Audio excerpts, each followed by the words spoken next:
So we've done the top meta decks, we've done the top rogue decks. You guys already know to complete the trifecta, we gotta do the top 5 competitive budget decks. What's going on, guys? Slim here, and like I already said, that's what today's video is. I want to give a huge shout out actually to my Discord community. If you guys want to join, links in the description, because I actually prompted this question to them and I got a bunch of responses.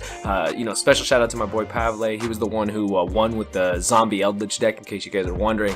He gave me a lot of great insight on stuff, because budget, you guys, is a very hard thing to determine in this game. Some players' budgets is higher than others, and some have a much lower budget, a much higher budget. Some don't have any budget at all, and trying to find that balance is actually very hard, but that's what we're going to try to do today. You guys already know, if you're new here, consider subscribing, hit the notification bell. You guys will be notified whenever I upload.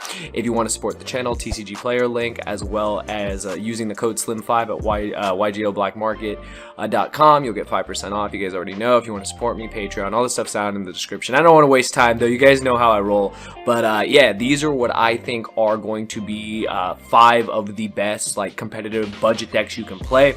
I tried to keep this 200 and under. Now I know 200 sounds a lot to most players, completely understand. If your budget is below this, you just have to make alterations. I did the best I could with this list, because I really tried to think, okay, what are the money cards, what can you substitute, and this is what I came up with. So the first thing I have are actually trap decks. Now when I say trap decks, I'm talking about Altergeist, and I'm even talking about one of my personal favorites, Guru Control. Now you guys are probably thinking, oh my god, Pot of Prosperity, oh my god, Dragoon. No, not at all. You don't have to play those cards. You don't even have to play Pot of Prosperity. I know both of those cards are very expensive. You can make your substitutions. Pot of Extravagance are much lower than they used to be. They've had so many reprints that now the card is very accessible. Pot of Duality is another pot card you can play, and the deck is a lot cheaper. The Altergeist core is cheap. The Guru core is really cheap too. It had a reprint, which I didn't even know had. There's super hidden cities and stuff. I mean, if you don't want even to bling out the Gurus, they come common. And like I said, you don't have to play Dragoon. You can just play more trap cards, and trap cards are not even that expensive. If you decide to go the route of playing Dogmatica Punishment and stuff, you can get the commons. There's a lot of ways to play around that. Like I said, Altergeist, honestly, there's nothing really in it that's that expensive. I know some of the versions of it do play Access Code Talker in the extra deck. Again, you don't have to do that.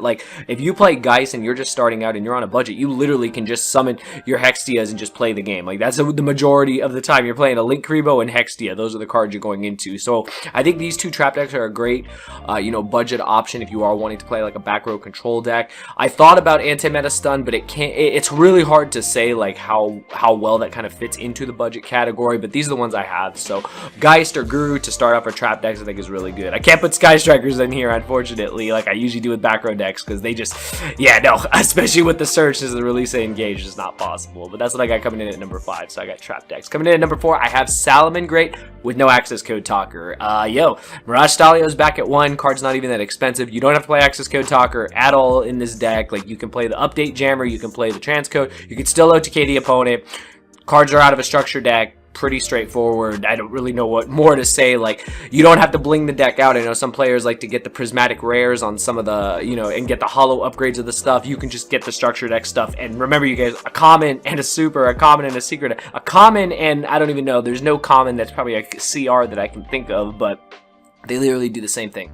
One just looks nicer to the other in the eyes of the beholder, so just remember that. Because your boy is not even a CR collector at all. I don't own a single collector's rare. I actually never saw one in person till I went to the YBM shop, so that should tell you guys something. I'm not super big rarity on that. I really like secret rares and prismatic secret rares, but that's just me. So yeah, Salamangreat I think really falls into that line. It's within a budget, and the deck's decent. The deck is good with Mirage Stalio back. It opens more plays. Since you don't have to get Access Code Talker, you don't have to worry about even trying to go in Access Code Talker, since Mirage Stalio will lock you anyway. So I think it's just a great deck. This is what you guys suggested in the Discord as well as on the community tab, so I definitely had to mention it as a competitive budget deck you guys can play, because the deck is very straightforward and it does the same thing every turn, and the deck is very strong. So I like it a lot, and I really want to see what Salad's going to do. It's already having success before our ban list has even fallen into effect, so it's awesome. So that's what I've got coming in at number 4. Number 3 is a personal favorite, Shaddolls. trap Shaddolls, pure Shaddolls. You don't have to do the Shaddol Dogmatica Invoke, none of that stuff. You can just play Shaddolls. Like, you can literally make Mathematician your normal summon. You can have all the dolls you want. It all came in the structure deck. I don't even know, like, if those structure decks are worth a ton of money, you know, by themselves picking those up. But, you know, you just go and you get your app clones. You can get the reprinted Windas, the reprinted Constructs. You know, all the Shaddolls come common in that deck, so it's literally just so straightforward. Ariel's like one, and Wendy are like some of the only hollows, but they come in the structure deck again. So those cards are pretty easy to pick up. You, like I said, you don't have to play the Invoked Engine, you don't have to play the Dogmatica cards, you don't have to worry about any of that. Pack is like a huge innovator with the Trap Shaddol deck. I know players have been trying to make Trap Shaddolls work as well, and I think in this open format, in this new format, that could be something we see as well. So I'm looking forward to see if any players do pick up that deck. I think it's a great budget option. It's pretty competitive. Like, Shaddolls are crazy. Like, Shaddolls are still crazy, even if you're not playing the Invoked or the Dogmatica cards. Shaddolls by themselves are still amazing, and they're definitely a good deck to come back into the game. Like, I think that's a majority of players who are on a budget, if they haven't played in a while, they're trying to come back into the game, and it's a great deck to teach you a lot of things about the game, similar to Salamangreat, and even the trap decks to learn like control, just very simple tempo games, and that's why I really like Shaddolls. That's what I have coming in at number 3.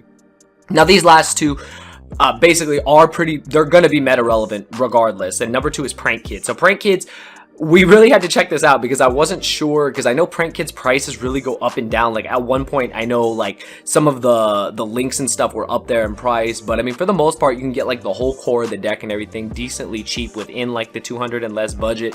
It's really surprising that I didn't even know like some of the cards had gone up, but I had to put Prank Kids on here because it's extremely competitive, did not get touched by the ban list at all, and the deck is fantastic. And if you have the big brain, like I like to call it, to play this deck and to learn the combo lines and to learn the sequencing and everything, it's a very, very rewarding deck. It's not a deck that I was able to master, but it's definitely a deck that I suggest if you guys have it within your budget, pick it up, learn it. Now, I know a lot of players are going to say, oh, I might need talent, I might need this. This is stuff you don't need initially. You can build the core of the deck without it, learn the fundamentals of the deck, and then you can have success with it. And you could do that without having to play any of the super expensive cards. Like, you can get away with playing Pot of Desires in the deck, which has a billion reprints now. Like, I remember back in the day when the secret Pot of Desires was like one of the most sought after cards in the game, so it's pretty crazy now that it's just a common, like, it's so easily accessible. So I think Prank Kids is a fantastic deck for a budget, and it's like I said, if you have the big brain to play the deck, it'll be very rewarding for you in the long run. And last but not least, similar to the last video, freaking Virtual World.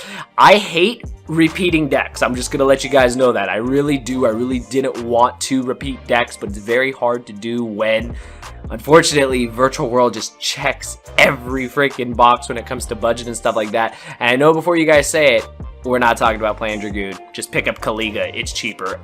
Crystal Wing with Kaliga with Chuche the Trap is terrifying. I don't know if you've been on the receiving end of it, but it's pretty terrifying. A 1 monster effect, you get negated by Crystal Wing, and there's a Dryden trap on the board. It's pretty scary.